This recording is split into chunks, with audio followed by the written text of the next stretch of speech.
Most people believe governments hide things from each other. That night proved the opposite. Sometimes they hide things together. I kept quiet for a long time, decades actually, long enough for the faces of the men who stood next to me to blur into memory, long enough for the equipment we used to become museum pieces or scrap metal, long enough for most of the people who signed the reports to either retire quietly or disappear into the kind of silence that doesn't get recorded anywhere. But the radar logs from that night never left my mind, because they showed something that neither country was supposed to admit seeing. And for a few minutes, just a few, the United States and China were staring at the exact same object moving across the Pacific Ocean. I know that because I was in the room where our radar picked it up. My name is Richard J. Wolfe, former United States Air Force. I wasn't a pilot. I wasn't some high-ranking officer sitting behind polished desks either. I was one of the men assigned to systems that most people never hear about. Monitoring, tracking, logging signals that came through equipment designed to watch the edges of the world. We were trained for missiles, ballistic trajectories, satellite debris, things that followed predictable paths through physics. Everything we watched had to obey certain rules. That's how radar works. It measures movement based on the assumption that the object being tracked behaves like something built by humans, or at least something subject to gravity and inertia. But that night something appeared that didn't follow any of those rules. The first contact came just after midnight local time.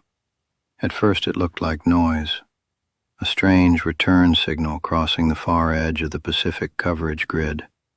The kind of ghost echo that usually gets filtered out by the system. Sometimes it's atmospheric interference. Sometimes it's reflections bouncing off layers of ionized air. But this one didn't fade. It moved. Not in a straight ballistic path. Not in an aircraft trajectory either. It crossed sectors faster than anything we had on record. And it didn't accelerate gradually. It jumped. That's the only word that ever felt accurate. One moment it was here, then it was somewhere else entirely. When you spend years looking at radar screens, your brain develops a kind of instinct. You start recognizing patterns before the system even finishes processing them. And that night, every instinct in the room said the same thing. This wasn't a malfunction. Someone behind me said it quietly. "Do we have a missile?" No one answered. Missiles don't behave like that. Missiles follow arcs. Aircraft follow vectors. This thing ignored both. The object crossed more than 1,000 miles of ocean faster than any vehicle should have been capable of at the time. And when I say faster, I don't mean slightly faster. I mean the system had trouble calculating speed because the time intervals between detections didn't make sense. Our software kept recalculating. The numbers kept climbing. At some point, someone shut off the automated velocity estimate because it looked like an error. But it wasn't an error. We were watching something that simply didn't care about the limits our systems were built around. And then something happened that I didn't understand until years later. Another signal came through the secure channel. Not from our satellites, not from naval assets, from a listening network we rarely talked about, the kind that monitors foreign radar activity, specifically Chinese radar. At first I thought it was unrelated, just background intelligence traffic, but the officer supervising the room walked straight over to my station and looked down at the screen. He stared at the track for a long time. Then he asked one question. "Are they seeing it too?" No one spoke for a few seconds. Because if they were, it meant the object wasn't just crossing our radar field. It was crossing theirs as well. And that meant something else entirely. Two rival military systems, two completely separate radar networks, thousands of miles apart, tracking the same unknown object at the same time. That kind of coincidence doesn't happen, not in the systems we worked with. The supervisor leaned closer to the display. His voice was lower now, almost careful. "Lock the track. Don't lose it." I did what I was trained to do. I followed orders. But while the screen updated in front of me, a thought crept in that I couldn't shake. If both sides were seeing it, then someone on the other side of the Pacific was staring at a radar screen just like mine, watching the same impossible movement, and probably asking the same question we were too cautious to say out loud. Was this ours, or theirs, or something that belonged to neither country? The object crossed the midpoint of the Pacific less than a minute later, and that's when the room got quiet in a way I had never heard before. Not alarm, not confusion, something closer to recognition, like a pattern someone had seen before. That was the moment I realized something else. Some of the men in that room were not surprised, which raised a question that stayed with me for the rest of my service. How many times had this happened before, without us ever being told? And why did the officer in charge suddenly look less concerned about the object, and more concerned about who was watching the radar screens? Because the truth about that night wasn't just the object crossing the Pacific. It was the realization that both governments already seemed to understand something the rest of us didn't. And if that was true, then the question wasn't what we were tracking. The real question was much worse. How long had they been expecting it to appear? And what exactly were they waiting for next? People imagine moments like that come with alarms, red lights, shouting. That's not how it happens. The strangest moments I ever witnessed in the Air Force were the quiet ones, when the room gets still and the people with the most experience suddenly stop explaining things. That night, after the object crossed the midpoint of the Pacific, the room settled into a silence that felt deliberate. No one panicked, no one raised their voice, but procedures started changing. The first thing they did was restrict the channel feeding the radar data to the main command network. Normally, those tracks would be visible across several monitoring systems: naval operations, early warning stations, strategic command nodes. Not this one. Within seconds, the data feed narrowed to only a few terminals in the room. Mine was one of them. I remember that detail clearly because the screen flickered when the permissions changed. A small notification appeared in the corner, the kind most operators never think about. But I noticed, because that meant the track was no longer part of the standard network. It had been isolated. The officer standing behind me spoke quietly to another man near the communications desk. I didn't hear everything, but I caught one phrase: "Keep this local." That wasn't normal language for a radar contact. Even unidentified aircraft usually triggered coordination with multiple departments. Fighters might be scrambled. Naval tracking assets might be alerted. But here, nothing moved. The object continued traveling west. No interception order came, no scramble request, just observation. That alone should have told me something. At the time, though, I was still thinking like a technician. My job was to keep the track stable and log the signal returns. I watched the numbers update, the coordinates shifting across the grid as the object covered distance faster than any aircraft we monitored. But the strange movement hadn't stopped. If anything, it became more precise. The object didn't drift. It didn't wobble. Its path across the Pacific looked intentional, clean, almost like a plotted route. At one point, the system tried to estimate altitude. Normally, that calculation uses reflected signal angles from multiple radar sources. The result appeared for less than a second, then it vanished. Someone behind me must have disabled it. I never saw the number again, but I remember the look on the face of the technician 2 consoles down from me. He had seen it too. His hand froze above the keyboard. For a moment he looked like someone who had just read something he wished he hadn't. That was when the second confirmation came through the secure intelligence channel.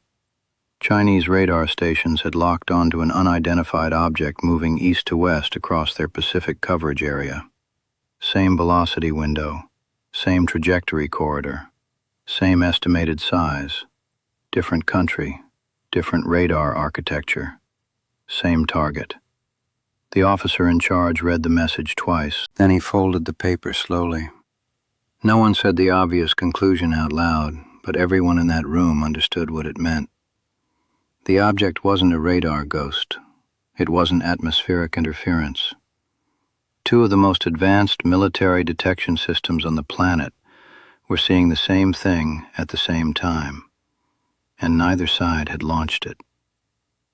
That realization changed the atmosphere immediately. You could feel it in the way people shifted in their chairs, in the way conversations stopped halfway through sentences. Because the Cold War mindset still shaped everything we did. Even years later, the first assumption was always the same. If we see something unusual, maybe the other side built it. But now the other side was seeing it too, which meant both governments were staring at the same question with no answer. The object continued moving. Then something happened that still bothers me today. It slowed down. Not gradually. It simply reduced velocity in a way that looked almost controlled. The radar sweep updated again and again. Each pass confirmed the same thing. The object had decelerated over open ocean, something no aircraft traveling at that speed should have been able to do without massive energy signatures. But our sensors showed nothing. No exhaust plume, no heat bloom, just a clean radar return, like a solid object gliding through empty air. One of the younger analysts finally spoke up. "What if it's orbital debris?" The supervisor shook his head. Orbital objects don't slow down an atmosphere like that, and they certainly don't maintain horizontal altitude across thousands of miles of ocean. The track stabilized for nearly 30 seconds. Then it did something that made every person in that room lean closer to their screens. It changed direction. Not a wide turn, not a gradual arc, a sharp angle, clean, precise, like someone had redrawn the path with a ruler. That maneuver should have torn any known aircraft apart. The radar trace didn't even flicker. And that was a moment when I realized something about the men supervising the room. They weren't surprised by the maneuver either. Concerned, yes. Focused, definitely. But surprised? No. Which meant this wasn't the first time they had seen a movement like that. The officer in charge picked up a secure phone and spoke quietly for about 15 seconds. I couldn't hear the other side of the conversation, but I did hear what he said before hanging up. Confirmed. Same pattern. Same pattern. I remember repeating those words in my head while staring at the radar track. Because patterns imply history. History implies records. And records mean someone had been tracking objects like this long before I ever sat down at that console. The object began accelerating again, faster this time. So fast the radar sweep almost struggled to keep it locked. Within moments it was approaching the edge of Chinese radar coverage.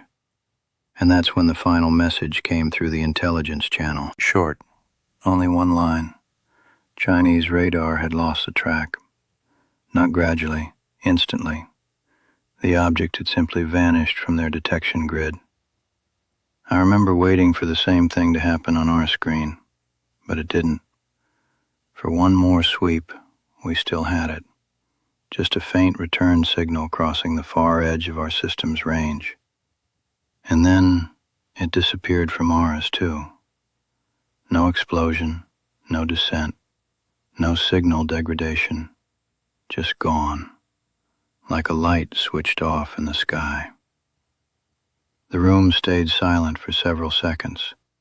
Then the officer in charge gave a single instruction. Archive the track. No celebration, no explanation, just another order. I saved the data exactly the way I had been trained, but as I sat there staring at the blank radar grid, A thought settled into my mind that never left. Not once during the entire event did anyone say the word unknown. And that might sound like a small detail, but in military systems, unknowns get labeled immediately. They get codes, they get classifications, they get explanations, even bad ones. But this track didn't receive any of those. Instead, it was treated like something the room already recognized, something that didn't require debate, something that simply needed to be recorded and buried.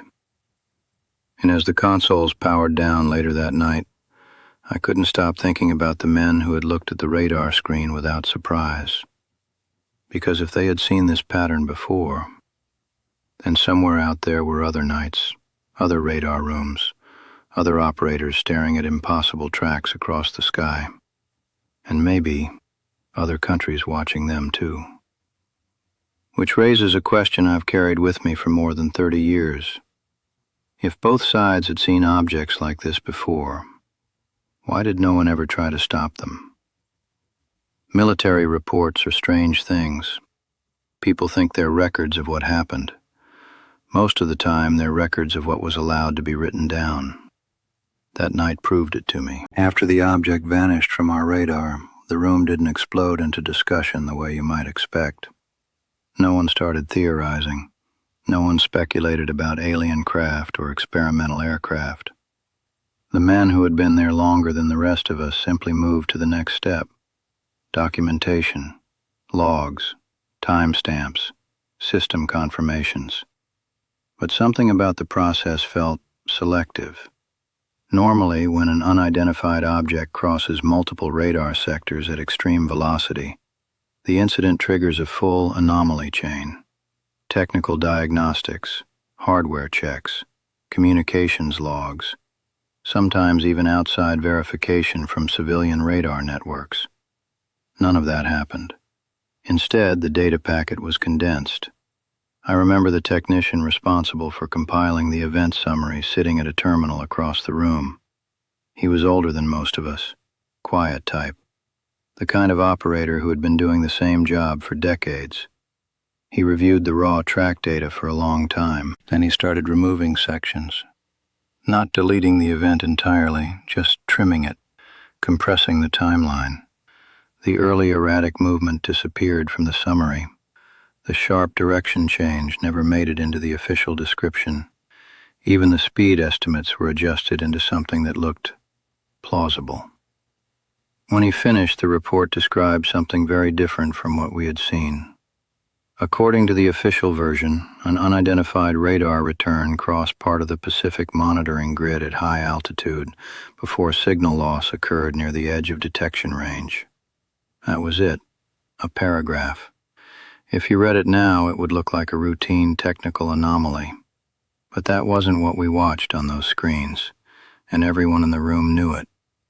I remember leaning back in my chair, staring at the edited report on the terminal display. Part of me wanted to ask why the track had been altered, but the longer you stay in military systems, the more you learn something important.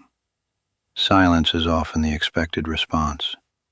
Questions aren't forbidden, they're just remembered. And I had already seen what happened to people who asked the wrong ones too many times. Still, there was one detail that kept bothering me. The phrase the officer had used on the phone earlier. Same pattern. That meant the maneuver we saw, the sudden directional shift and controlled deceleration, had been documented somewhere before, which meant someone had a reference for it. And that meant the event we witnessed was not unique.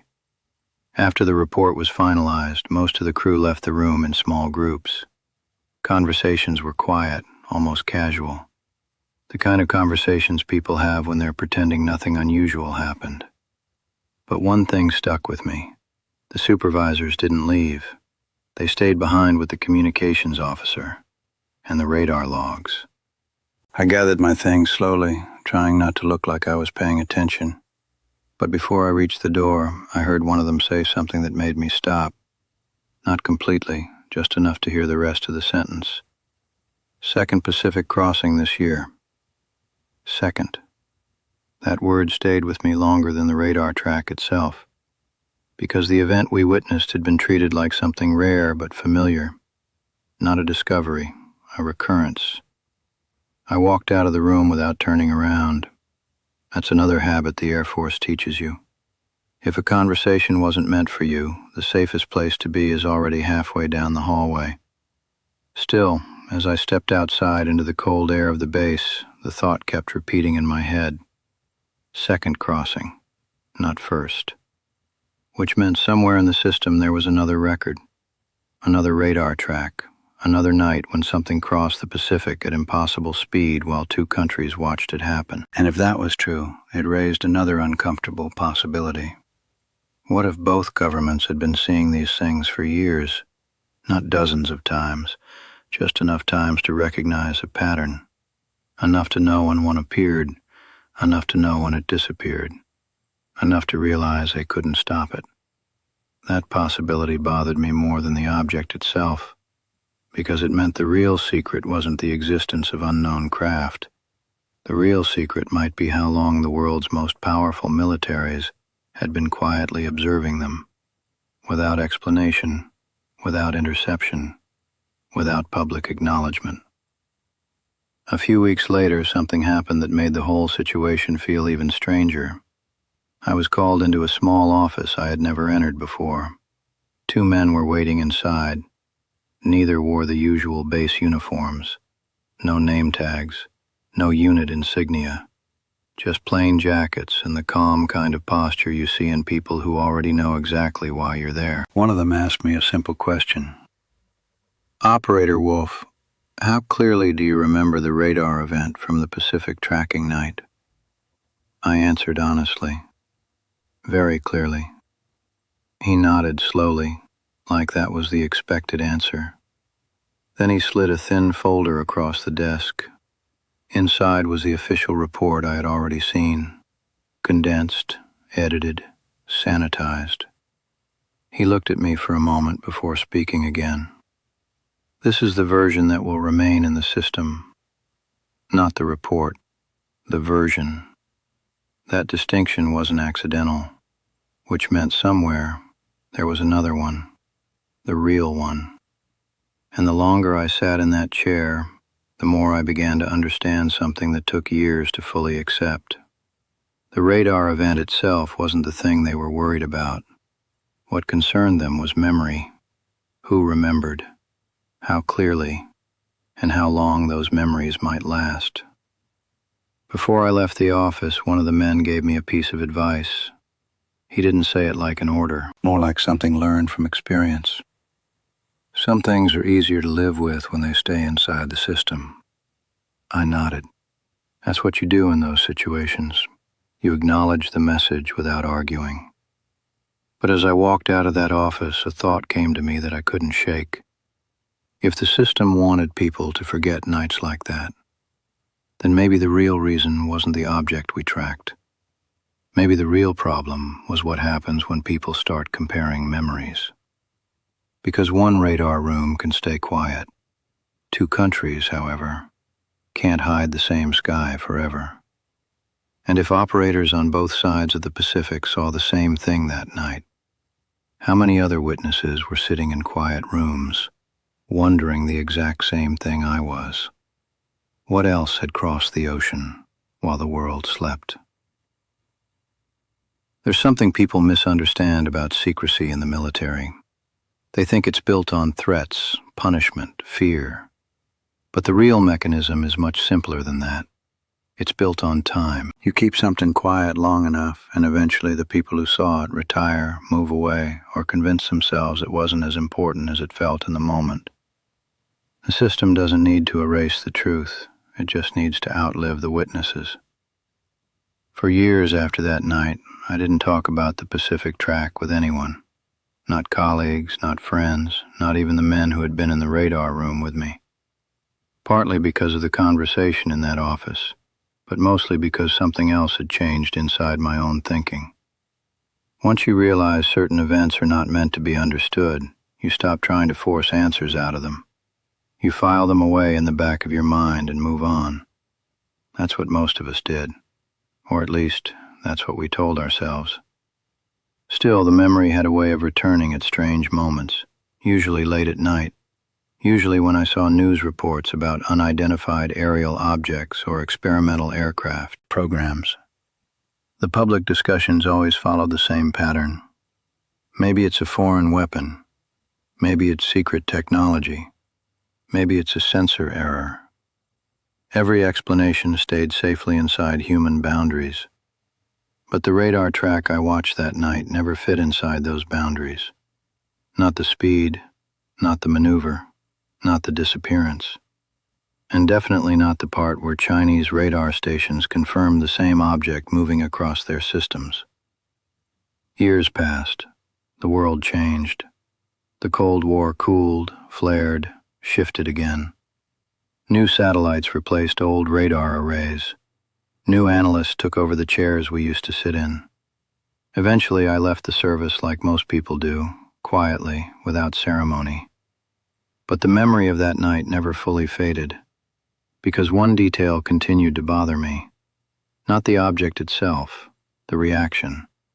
Specifically, the reaction of the men who had clearly seen something like it before. The phrase kept returning. Same pattern. Patterns mean repetition. Repetition means data, and data means records. At some point, years after my service ended, I started looking for those records. Not officially, just curiosity. The kind of curiosity people develop when they've spent too long inside systems that hide things behind language and classification. And slowly, small fragments started appearing in places you wouldn't expect.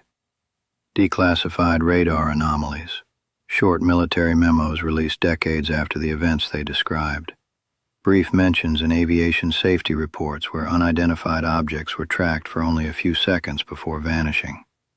Most of those cases looked harmless, isolated, easy to dismiss.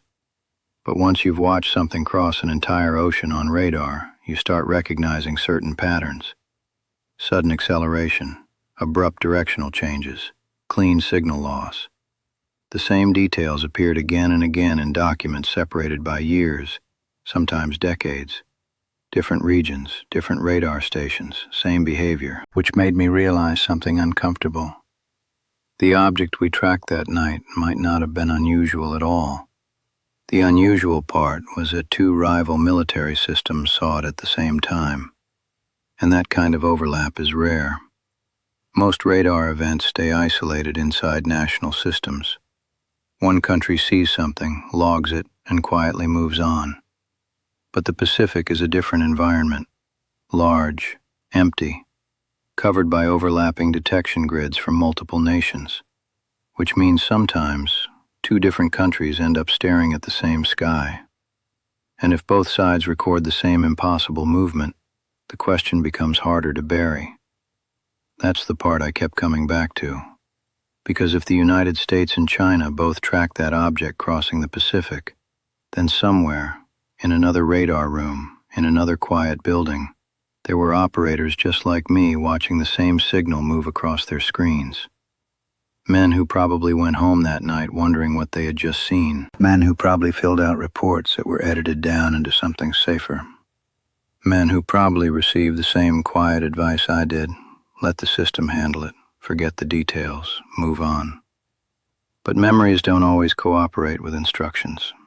And eventually the people who carry them reach a point where the silence starts feeling heavier than the risk of speaking. I reached that point a long time ago. Not because I believe I understand what we tracked that night. I don't. Even now, decades later, I'm not interested in pretending I have answers. All I know is what the radar showed. Something crossed the Pacific faster than any aircraft we knew how to build. It maneuvered in ways that ignored the limits of physics our systems were designed around. Two global powers watched it happen in real time, and neither one tried to stop it. Maybe they couldn't. Maybe they understood something we didn't. Or maybe they had already tried, on other nights we were never told about. I've thought about that possibility more times than I can count.